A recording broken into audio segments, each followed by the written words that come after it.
Graça e paz, igreja. Vamos louvar ao Senhor? Antes de louvarmos, gostaria que você abrisse aí na sua casa, a sua Bíblia, no livro de Salmos, capítulo 51. Nós vamos ler a partir do verso 5, que diz assim: O fato é que já nasci pecador, desde o momento em que minha mãe me deu à luz.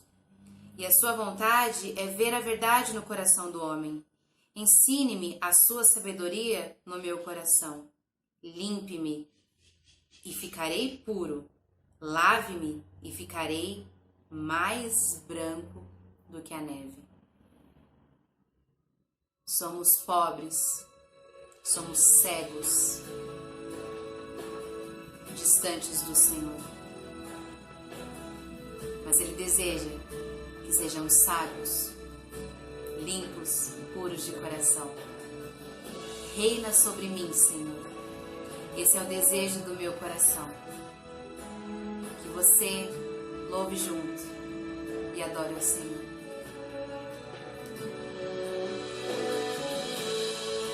Correrei para ti, meu Senhor. Minha alma anseia por ti.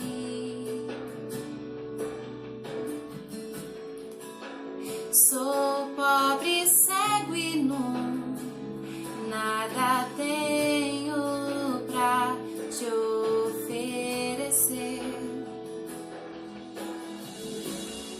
Quero aos teus braços me entregar, pois eu sei que tu me aceitas como estou. Preciso do teu ouro, purifica-me, Senhor.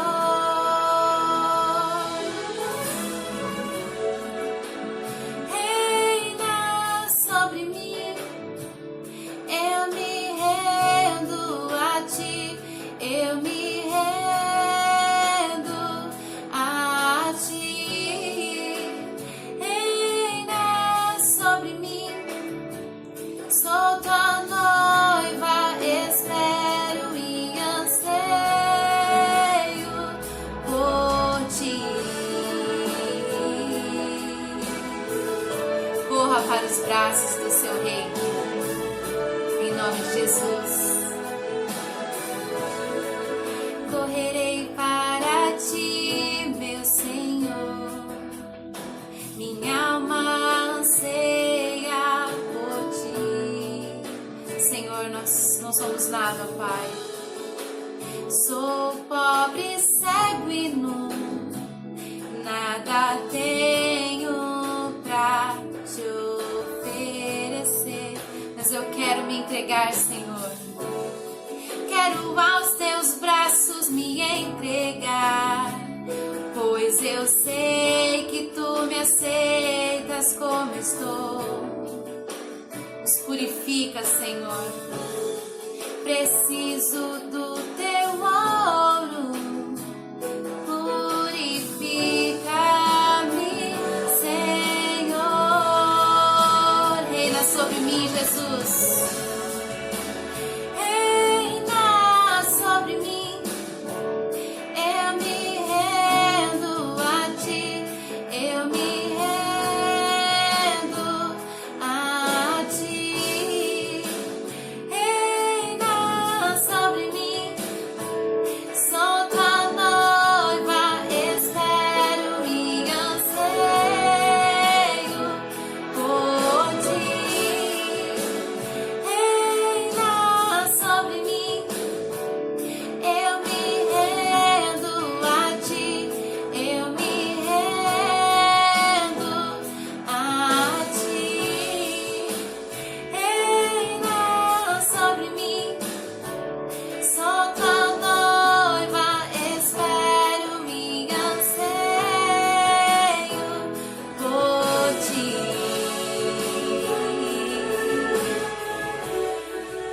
Que o Senhor Jesus seja o rei da sua vida, seja o seu rei, o seu Senhor e o seu Salvador. Purifica-nos, ó Pai. Purifica o nosso coração, Senhor. E reinas, ó Pai, sobre as nossas vidas. Esse é o desejo, ó Pai, do nosso coração.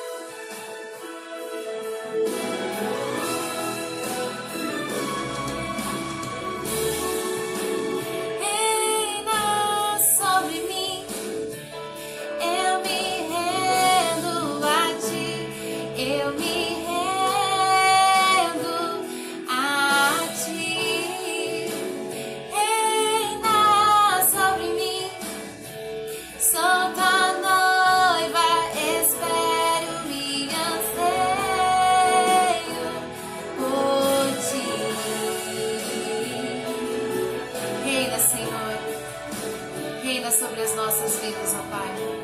Em nome de Jesus, Senhor, nós louvamos a Ti, nos rendemos aos Teus pés, ó Pai. Muito obrigada, Pai, pelo privilégio que nós temos de Te louvar, Senhor. Muito obrigada, Pai, pelo privilégio que nós temos de engrandecer e de adorar o Teu nome, Senhor. Receba o nosso louvor, receba a nossa adoração, ó Pai. Muito obrigada, Jesus. Muito obrigada, Pai. Amém. Amém, amados. Graça e paz, amado. Como é bom partilhar, como é maravilhoso partilhar mais uma vez a palavra do Senhor com os amados. Quero falar hoje sobre o juízo final. Quero ler o texto de Zacarias, capítulo 14, versículo 9, que diz assim: O Senhor será rei sobre toda a terra. Naquele dia, um só será o Senhor, e um só será o seu nome. Falar sobre o juízo, falar sobre o julgamento, não é uma coisa tão agradável. As pessoas não gostam de falar sobre julgamento. Por quê? Porque nesse momento, tudo que há de ilegal, criminoso, violento, pecaminoso, vem à tona. E a vida do acusado é exposta diante do juiz, diante do júri, diante do promotor, diante do auditório. O réu fica de cabeça baixa, o júri compenetrado nos discursos, o juiz atento, a plateia ansiosa aguardando o veredito e os advogados tentando convencer a inocência do réu. É um clima desagradável. Falar sobre o juízo final também é difícil e para muito desagradável. Mas por que isso? Porque no íntimo todos sabem e pela Escritura nós também sabemos que no final da história haverá um dia de juízo, em que todos comparecerão ante o tribunal do Senhor e darão conta de si. É o julgamento do grande trono branco, de Apocalipse capítulo 20, versículo 11 e 15. Será o momento em que todos terão a sua vida descortinadas, para que o juízo de Deus não seja tomado por injustiça. Hoje quero falar sobre o juízo final, sim, mas na perspectiva do profeta Zacarias, onde ele olha para o povo de Deus e consola, encoraja, exorta a permanecerem fiéis, mesmo no tempo da aflição. O profeta ou a profecia do profeta Zacarias acerca do juízo final é completada, congelada no Novo Testamento em sua confirmação. Por exemplo, o juízo final é um ensinamento claro das Escrituras. Zacarias anuncia que o juízo trará o mal à tona. E aqui nesse mesmo livro, no capítulo 13, a partir do versículo 2 ao versículo 6, vamos ver o que o profeta Zacarias diz. Acontecerá naquele dia, diz o Senhor dos Exércitos, que eliminarei da terra os nomes dos ídolos, e deles não haverá mais memória. E também removerei da terra os profetas e os espíritos imundos. Quando alguém ainda profetizar, seu pai e sua mãe, que o geraram, lhe dirão: não vivereis, porque tens falado mentiras em nome do Senhor. Seu pai e sua mãe, que o geraram, transpassarão quando profetizar. Naquele dia se sentirão envergonhados os profetas, cada um de sua visão quando profetiza, nem mais se vestirão de manto de pelos para os enganarem. Cada um, porém, dirá: não sou profeta, sou lavrador da terra, porque fui comprado desde a minha mocidade. Se alguém lhe disser que feridas essas são nas tuas mãos, responderá ele: são as feridas com que fui ferido na casa de meus amigos. Amados, aqui esse texto, o profeta Zacarias anuncia que o juízo trará o mal à tona. Uma das funções do juízo é pronunciar a sentença sobre a eternidade de cada um. No tempo do juízo não haverá chance para a aceitação da salvação, mas somente para a declaração final do destino de cada pessoa. É por isso, amado, que a ênfase sobre a salvação é dada no tempo presente. E aí a gente vê Isaías capítulo 55, versículo 6, que diz: buscai o Senhor enquanto se pode achar, invocai o seu nome enquanto ele está perto. Determina o que, amado? Outra vez que hoje é o dia. Hoje é o dia.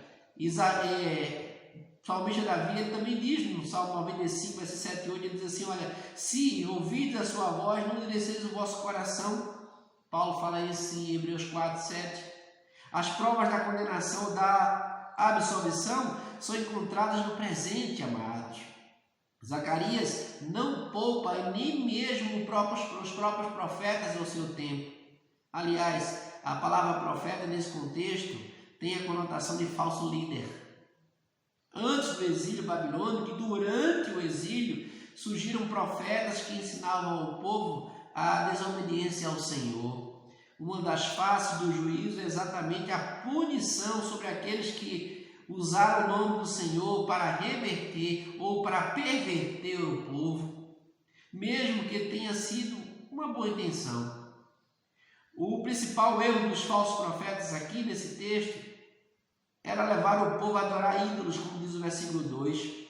Os falsos líderes receberão um juízo severo por conduzirem as pessoas a esse estado de coisas, porque é isso que eles faziam. Você já imaginou a sentença de milhares de adivinhos, curandeiros, de gurus que levam ao povo de Deus pecar?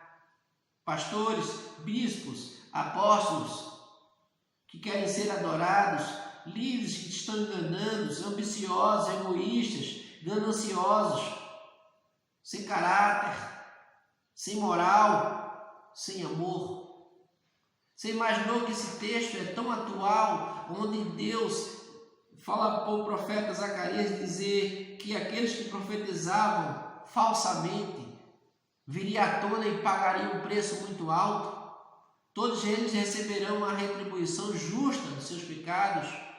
O juízo de Deus será sempre severo, que naqueles dias os profetas que seriam envergonhados, e não vai ser diferente hoje também, como diz o versículo 4, tentarão se esconder quando no dia do juízo. Muitos, aqueles que profetizaram, que continuam profetizando e ainda que vão profetizar, muitos serão envergonhados e eles vão negar que não fizeram, como diz o versículo 5 e 6, tentarão se esconder e negar que tinham agido assim com falsidade, ou com palavras falsas que não vinham de Deus. Isso é tão atual, amado. No Novo Testamento nós vemos tanto isso. Paulo se deparar com alguns falsos profetas e dizer assim: nós devemos ter discernimento de entender, amado, que muitos deles falam coisas de impureza, que os corações estavam longe. Isso Mateus 7, versículo 16 a 20 vai falar sobre isso. Que pelos frutos mostrarão a diferença entre os verdadeiros profetas e os falsos profetas. Que os frutos da conduta, do caráter, do ensinamento, das motivações, da influência que tem dentro do povo, e eles serão julgados por isso. Não é diferente no tempo de Zacarias, como não é diferente no tempo de hoje. Que nós devemos ter discernimento, devemos ter sabedoria, devemos procurar ter sabedoria e ter discernimento de espírito para discernir os falsos profetas nos dias de hoje. Deus trará juízo sobre aqueles que usam o seu nome para tirar vantagens, para enganar as pessoas, para viver dissolutamente. Amado, com Deus ninguém pode brincar, ou não se brinca. Os falsos profetas no meio do povo de Deus, porque eles ajuntarão as nações que serão totalmente destruídas, e principalmente aqueles que estavam no meio do povo de Deus enganando o povo, levando o povo a se tornar desobedientes por causa das falsas profecias. Hoje não é diferente. Deus diz bem claro que Ele destruirá os profetas, os falsos profetas, que todas as profecias erradas virão à tona, e todos aqueles que profetizarem o erro, a mentira e a falsidade serão punidos. Ninguém deve duvidar disso, amado. O Senhor virá para o juízo contra o mal e trará bênção aos que forem fiéis. Por isso Zacarias, a palavra do profeta Zacarias era para consolar, encorajar. Hoje todos nós não devemos viver como se o Senhor não viesse outra vez, como a palavra de Deus não fosse verdadeira. O grande dia do trono branco de Apocalipse 20 vai se realizar. A palavra de Paulo, literalmente, 2 Tessalonicenses, vai acontecer, capítulo 5. Ele vem como juiz. Mas também Zacarias fala, amado, sobre o sofrimento. O sofrimento ainda nos aguarda, é isso que diz para o povo. Zacarias fala que o pastor ferido e o sofrimento das ovelhas já era algo real. Olha a partir do versículo 7, aqui do capítulo 13. Desperta, ó espada, contra meu pastor e contra o homem que é o meu companheiro, diz o Senhor dos Exércitos. Fere o pastor e as ovelhas ficarão dispersas, mas volverei a mão para os pequeninos. Em toda a terra, diz o Senhor, 2/3 delas serão eliminados e perecerão, mas a terceira parte restará nela. Farei passar a terceira parte pelo fogo e a purificarei como se purifica a prata e a provarei como se prova o ouro. Ele invocará o meu nome e eu o ouvirei. Direi, é o meu povo, e ela dirá, o Senhor é o meu Deus. Aqui o profeta Zacarias fala do pastor ferido e sofrimento das ovelhas. O primeiro momento, conforme o Novo Testamento, amado, interpreta esta pessoa como Jesus, o pastor ferido. Mateus 14, 27 diz assim: todos vocês vão me abandonar, disse-lhe Jesus, porque está escrito: ferirei o pastor e as ovelhas se espalharão. No contexto de Zacarias, o julgamento dos maus, os quais serão julgados à luz do sacrifício do meu pastor, é isso que diz o texto. A ideia do sacrifício aqui do servo do Senhor, que é aqui chamado de pastor, vem desde Isaías 53, onde ele diz: o ferido e moído por causa das nossas transgressões. Isaías 53, versículo 9 e 10. As ovelhas são o povo do Senhor, que com o seu pastor ferido se dispersam. E aqui, amado, Mateus 26, 53 diz assim: mas tudo isso está acontecendo para cumprir as palavras dos profetas registradas nas Escrituras. Então todos os discípulos abandonarão Jesus e fugirão. Quando Jesus falou sobre isso em Mateus 16, Pedro repreendeu, dizendo que isso não precisava ser feito por Jesus, pois era, segundo a sua ótica, um absurdo. Não viria o Messias como o rei Davi, guerreiro e conquistador? Não venceria ele todos os inimigos do seu povo e levaria Jerusalém à condição de capital de todo o mundo?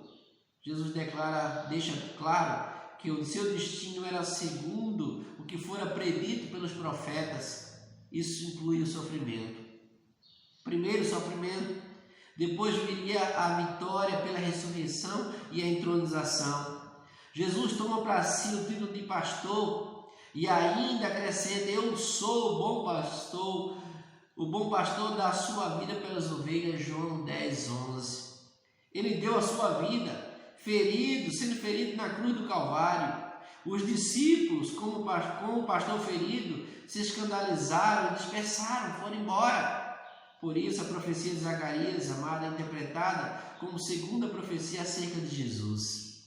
Entenda, amado, que capítulo 14 de Marcos, nós vamos ver isso também, e acho interessante quando olhamos para o texto do Velho Testamento, confirmado no Novo Testamento, amado. Entendemos que aquilo que o Senhor fala no Velho Testamento, em Marcos capítulo 14, versículo 49 e 50, diz assim, olha só, livro de Marcos, capítulo 14, versículo 49, todos os dias estava conosco no templo, ensinando, e não aprendeste. Contudo, é para que se cumpra a Escritura. Então, deixando todos, fugiram.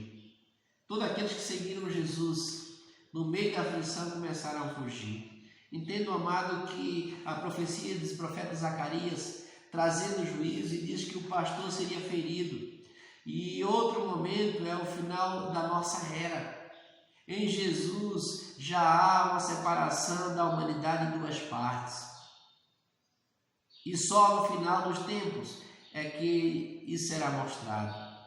Pelas palavras do profeta, ainda há sofrimento reservado à terça parte, em referência ao povo de Deus, que após passar por um terrível momento de sofrimento, será presenteado com a presença de Deus. Apocalipse 21, versículo 3 e 7, que diz assim, aquele que vencer herdará todas as bênçãos, eu serei o seu Deus e ele será o meu filho. Amado, sabe o que significa isso? Que a aceitação de Jesus Cristo como um único e suficiente Salvador já resiste à sentença no juízo final. Acontece também ao contrário, aqueles que o rejeitam, né? Significa perdição eterna. E é interessante que é triste isso, porque a Bíblia é bem clara em Apocalipse 21, 8, que diz assim, mas os covardes, aqueles que são infiéis, os corruptos, infiéis a mim, diz o Senhor, os corruptos, os assassinos que cometem imoralidade sexual, aqueles que praticam feitiçaria, os que adoram a ídolos e todos os mentirosos têm um destino.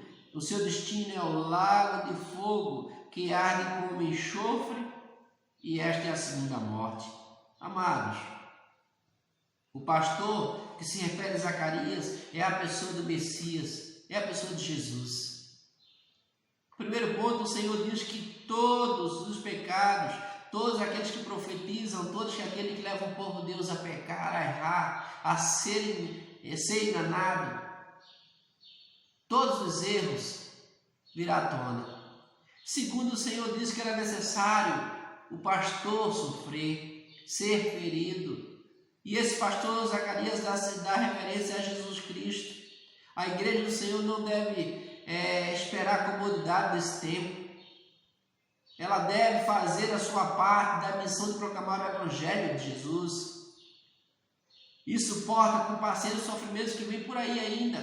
Devemos suportar. Jesus mesmo nos avisou que teremos tribulações ou aflições, mas deveríamos ter bom ânimo para suportá-las. E melhor ainda, saber que a presença do Espírito Santo em nossas vidas é a garantia de estarmos selados para o dia da salvação.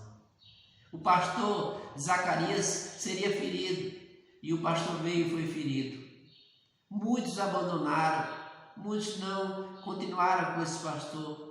Muitos hoje estão vivendo dessa forma, distante desse pastor ferido. O povo de Deus dispensou, a palavra de Deus se cumpriu, e muitos estão totalmente dispersos no Evangelho, dispersos no reino de Deus, que ainda não se colocaram na posição de aceitar a Jesus, mesmo sabendo que um dia, muitos até creem mesmo sabendo que um dia estarão diante do juízo de Deus. Devemos, amado, olhar e crer que o pastor foi ferido, mas com um propósito de restauração, um propósito, Deus, de salvação, um propósito de libertação, um propósito de uma promessa eterna, vida eterna. Devemos, amado, crer nisso, esperar o dia do juízo, sim, ansiar por esse dia como esperou o povo de Israel. Terceiro, o dia dos juízos, amado, será a nossa plena salvação. Por quê? Porque Zacarias também anuncia sobre a salvação final. E aqui no capítulo 14, a partir do versículo 1 ao versículo 8, eis que ele diz: eis que vem o dia do Senhor, em que os teus despojos se repartirão no meio de ti, porque eu ajuntarei todas as nações para a peleja contra Jerusalém, e a cidade será tomada, e as casas serão saqueadas, e as mulheres forçadas, metade da cidade sairá para o cativeiro, mas o restante do povo não será expulso da cidade. Então sairá o Senhor e pelejará contra as nações, como pelejou no dia da batalha. Naquele dia estarão aos seus pés sobre o monte das oliveiras, que será defronte de Jerusalém para o oriente, e o monte das oliveiras será fendido pelo meio, para o oriente e para o ocidente, e haverá um vale muito grande. Metade do monte se apartará da morte, e outra metade para o sul, para o norte, e outra metade para o sul. Fugirão pelo vale dos meus montes, porque o vale dos montes chegará até Azal. Assim fugireis como fugistes do terremoto nos dias de Uzias, rei de Judá. Então virá o Senhor, meu Deus, e todos os santos com ele. Acontecerá naquele dia que não haverá luz, mas frio e gelo. Mas será um dia singular, conhecido do Senhor. Não será nem dia nem noite, mas haverá luz e tarde. Naquele dia sucederá que correrão de Jerusalém águas vivas, metade delas para o mar oriental, e da metade para o mar ocidental. No verão e no inverno sucederá isto. O que é que o profeta está dizendo aqui? Que no princípio, a princípio, tudo parece perdido. E os acontecimentos dão lugar à ocasião de surgimento dos poderes do Senhor, dos milagres do Senhor, que o Senhor mostra aqui que Jerusalém seria saqueada, que não haveria mais nada a fazer, mas aí o Senhor intervém no versículo 3. Os acontecimentos parecem caminhar para uma direção muito especial aqui, onde todos os caminhos parecem seguir para uma única direção. Todos os dias de nossa qualidade seriam incompletos sem o dia do Senhor. Sim, essa é a verdade. Por quê? Porque o dia do Senhor não haverá noite, não haverá dia, mas a tarde se transformará em luz. Naquele dia acontecerá que correrão de Jerusalém águas vivas, é isso que diz o versículo 6 ao versículo 8, metade delas para o oriente e para o ocidente. Aqui, amado, aquele dia destinado para a salvação final de todo aquele que crê. Significa, amado, que quando o Senhor iria totalmente traria a salvação ao povo de Israel que estava no cativeiro, porque o profeta Zacarias fala do retorno do cativeiro, onde diz que todas as nações seriam totalmente destruídas, onde o mal que levou o povo ao cativeiro seria totalmente restaurado e perdoado, aonde o Senhor traria à tona todos os erros do povo e teria o perdão de Deus, onde Deus traria o seu povo para estar com ele novamente, para caminhar com ele novamente. E aqui a gente imagina que depois do juízo final, aonde irá o povo de Deus? Com quem ele estará? De que forma estaremos? Aqui, amado, o sofrimento, todo sofrimento da igreja deve ser suportado, porque o Senhor suportou dores piores por nós. O sofrimento do sumo pastor aqui é o nosso encorajamento para passar pelos períodos das aflições, ainda que é prevista para a igreja do Senhor. Antes que venha esse dia, a salvação final é a nossa glorificação, amado. Vamos partilhar da qualidade eterna da vida do Senhor.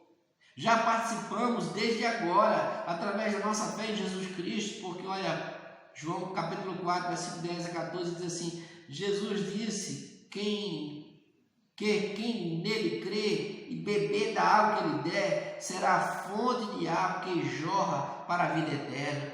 É isso que Zacarias está dizendo ao seu povo, que ia jorrar uma fonte de águas vivas. A salvação futura é a antecipação da nossa decisão que tomamos hoje. Quem crê no Filho tem a vida eterna. O que, porém, desobedece ao Filho não verá vida, mas sobre ele permanece a ira de Deus.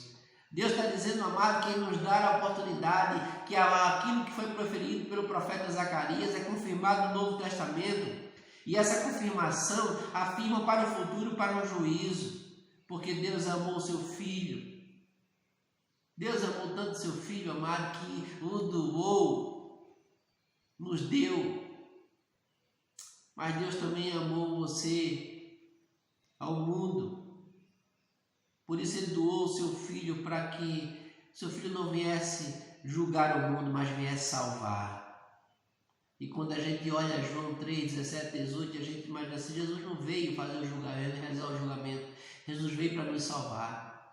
Mas todo aquele que nele que não crê, que não está preparado para o juízo final, será julgado por ele. Por quê? Porque todos os pecados virão à tona. E a rejeição, a sua rejeição ao pastor ferido, consuma a sua condenação. Aceite Jesus, amado. Porque todo aquele que crê no Senhor não será julgado, porquanto não crê, ou melhor, porquanto crê no Senhor. Então, amado, não passe esse mundo olhando que, ou crendo que o juízo não acontecerá, que o Senhor não voltará. O juízo acontecerá sim, e ele pode ser antecipado, sabe quando? Quando você declara que está com o Senhor ou sem o Senhor. Por quê? Porque Jesus veio como Salvador e voltará como juiz.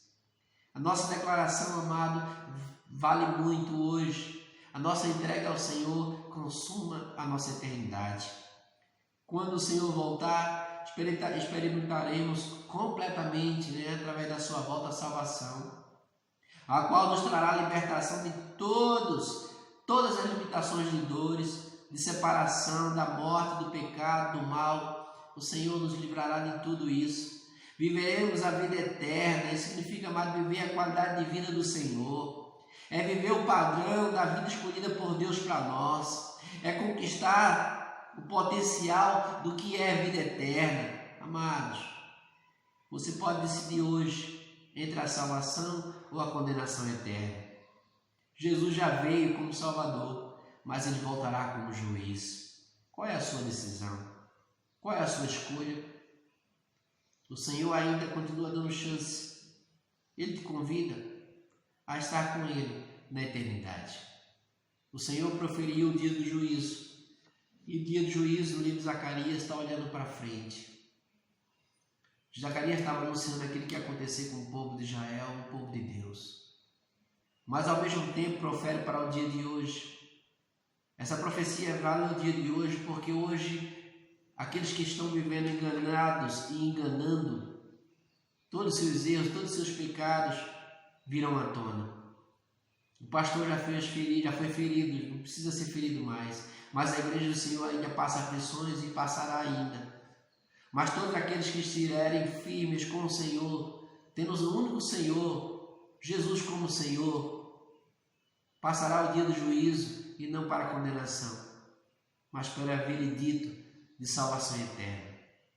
Se você não tomar essa decisão, se você não escolher, você poderá passar a eternidade sem o Senhor, porque o dia do juízo acontecerá. Jesus já veio como Salvador e voltará como juiz. Quero te desafiar a refletir sobre isso, a entregar a tua vida ao Senhor, consumar a tua eternidade com Ele e obter a tua salvação hoje. Quero orar por você. Pai, em nome de Jesus, obrigado, Senhor, porque a tua palavra é viva. E ela é proferida no Velho Testamento e confirmada no Novo completamente. E nós cremos. Por isso que a tua palavra diz que aquele que não crê não é condenado. Mas aquele que não crê já está condenado por não crer no único Filho de Deus. Por isso, Deus, entregamos a Deus as vidas daquelas pessoas que ainda não entregaram as vidas nas tuas mãos. Que elas possam refletir e não perder tempo. Agarrar a chance que o Senhor tem dado cada dia. E elas possam, Deus, crer que um dia estarão diante do Senhor para prestar conta de si. E serão julgadas, ó Deus, não por acusações falsas, porque o Senhor é o santo juiz, juiz perfeito.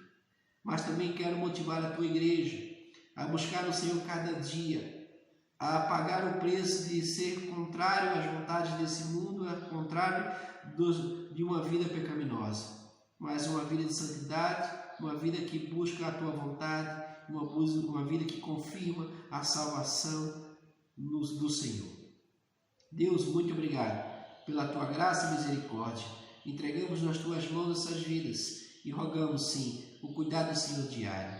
Obrigado por ter selado o nosso nome no livro da vida através da fé no Senhor, mediante a fé em Jesus Cristo.